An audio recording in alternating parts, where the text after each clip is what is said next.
Hello and welcome to another Giant Slayer TFT How to Play video. Today our analyst will be diving into how to play Sivir Hextech for patch 12.4. As this is the first how to play for the mid set, we wanted to break down one of the common new comps in the meta. Hextech is a strong synergy that provides a burst of shields every few seconds in addition to extra magic damage on hit. We'll be focusing primarily on the 6 Hextech version with Sivir as the main carry, but there are variations besides that, which will be mentioned. And of course, we'll cover why to play this build, what the win conditions are, as well as the standard look into the core champions, traits, items, and augments. With all that said, let's go ahead and get started. Before we begin, please don't forget to click the links in our description. Give your support to everyone who helped make this video happen. We host many TFT tournaments with plenty of exciting content to come. Be sure to also follow our Giant Slayer TFT social media pages. Alright, let's get back to the video. Before we get into how, we should first talk about why you should want to play Sivir Hextech. By far the easiest answer to this question is that Hextech compositions are simple and easy to play. That may not sound like a great sell, but keep in mind that the mid set was only just released. Sure, players had a bit of time on the PBE, but most of us are just dipping our toes into the mid set water for the first time. Because of that, it's a bit daunting to learn everything that's new or changed. Simple compositions, well, simplify that problem.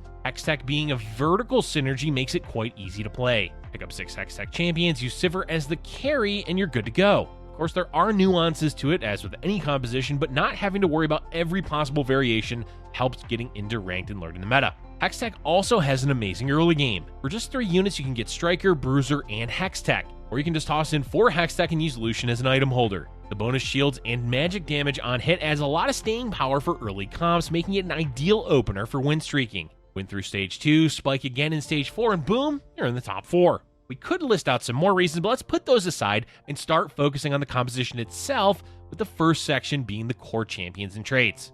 As we mentioned, this composition is quite simple. The goal is to hit 6 Hextech with Sivir as your main carry. Early game Lucian can hold on to Sivir items if needed, though most auto attack champions are fine as well. At level 7, your board is really easy to put together. Alistar, Sivir, Lucian, Jarvan, Sejuani, and either Swain or Nocturne. Keep in mind, Alistar is a Colossus unit, so he takes up 2 spots in the board. At level 8, there are a few options, with Vi being one of the best since that gives you Bruiser, Enforcer, and additional CC plus frontline. Silco is also a useful splash champion in the late game, though there can be some finicky interactions between his ultimate and Alistar. And there are not amazing units to give Mastermind to for Hextech, as the best is either Alistar or Jarvan.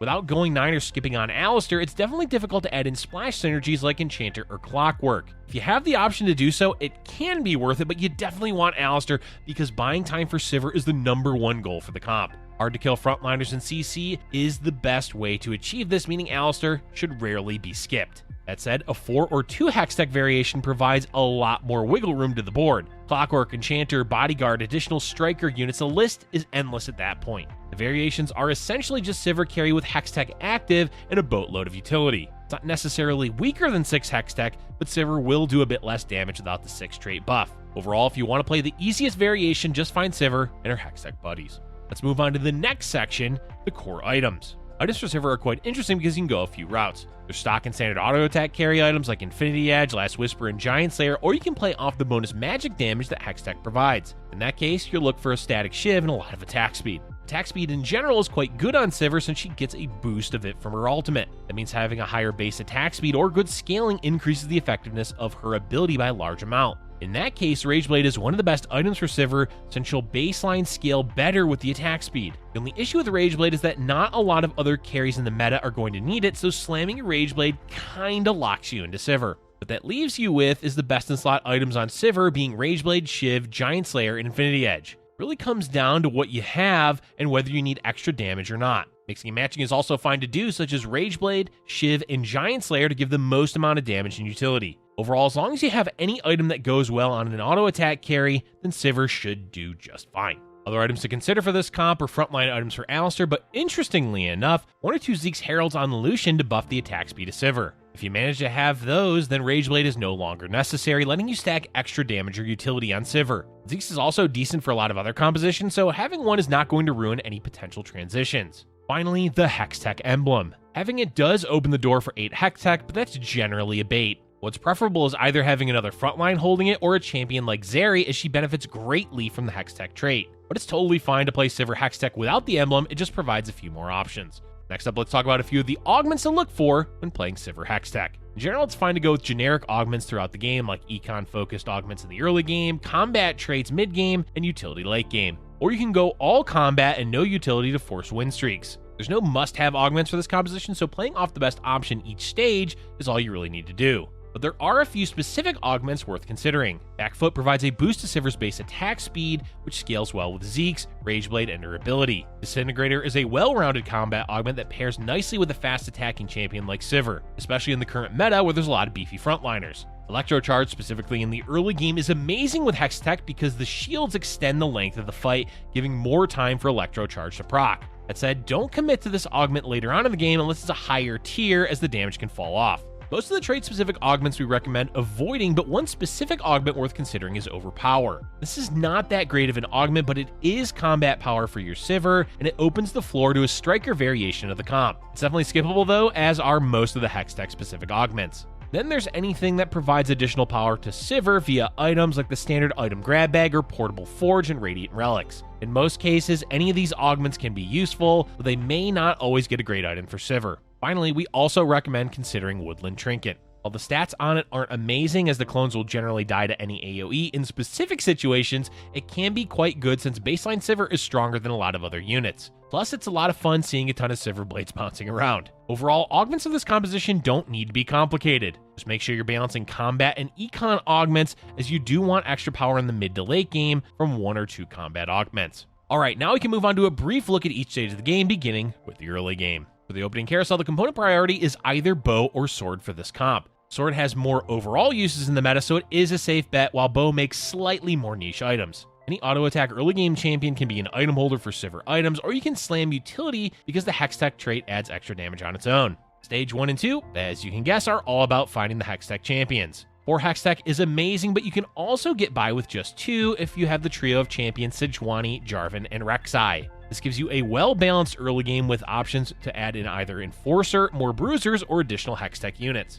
Ideally, you want a win streak for a better mid-game, especially since most Hextech openers are stronger than other boards. But if you're struggling, playing Yordles or Mercenaries for Econ is still fine to do. Just keep in mind that once you're into Stage 3, you will need to stabilize, as the late game for Sivir Hextech can be a bit weak. Continuing on into Stage 3 in the mid-game, the goal here is to stabilize your board as best you can in Stage 3 to prepare for rolling at level 7 in Stage 4. Ideally, you want to be able to hit 4 Hextech and Lucian 2 during Stage 3, as that's one of the stronger boards that you can run in this specific comp. An early Sivir is also great to use, as she's one of the stronger 1-star 4-cost champions. Overall, if you can avoid spending a lot of gold in Stage 3, the better your Stage 4 will be. Moving into Stage 4, the goal here is to find Alistar, Sivir, and put in your 6 Hextech champs. As we said earlier, there are plenty of variations of this, but this is the best time to get in the 6 Hextech comp. Make sure you're hitting at least a few upgrades like Swain 2, Lucian 2, or Sejuani 2, even if your 4 costs are still level 1. With good items and a few 2-star champs, it should be possible to level to 8 by 5-1, if not earlier. At that point, you want to be level 8 simply to make hitting Sivir 2 and Alistar 2 easier. It's also fine to roll a lot on level 7 if it looks like many players are contesting Sivir.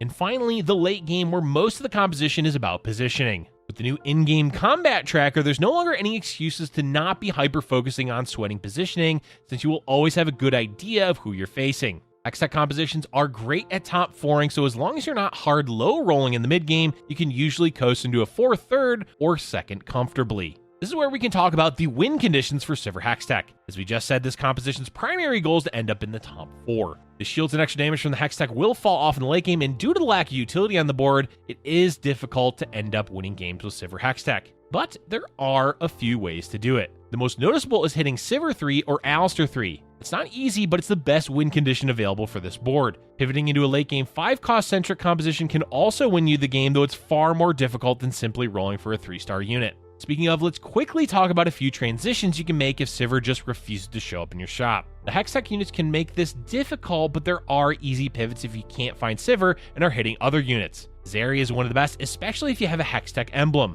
Draven and other auto-attack focused carries like Jhin utilize Sivir's items effectively as well. Alistar can thankfully fit into multiple boards, and Sejuani, being a triple tag unit, also transitions well. In general, it will be difficult to make a clean pivot, but the best options we recommend are Zeri with 3 Debonair, Jhin with Orianna, or Draven VIP played with Debonairs and Challengers. Plenty of other potential transitions are doable, but those 3 listed are the cleanest pivots. And that's all for today, folks. Sivir Hextech should be relatively easy to pilot, making it an ideal composition to play when climbing ladder after the soft reset we just got with the mid set. We do recommend using it as a learning tool to see what other compositions players are utilizing, specifically any boards that seem to counter yours, and then you can run those in future games. Let us know in the comment section below which composition you would like us to cover in our next How to Play video. Thank you for watching, and if you're enjoying our content, be sure to like button and subscribe for future Giant Slayer TFT videos.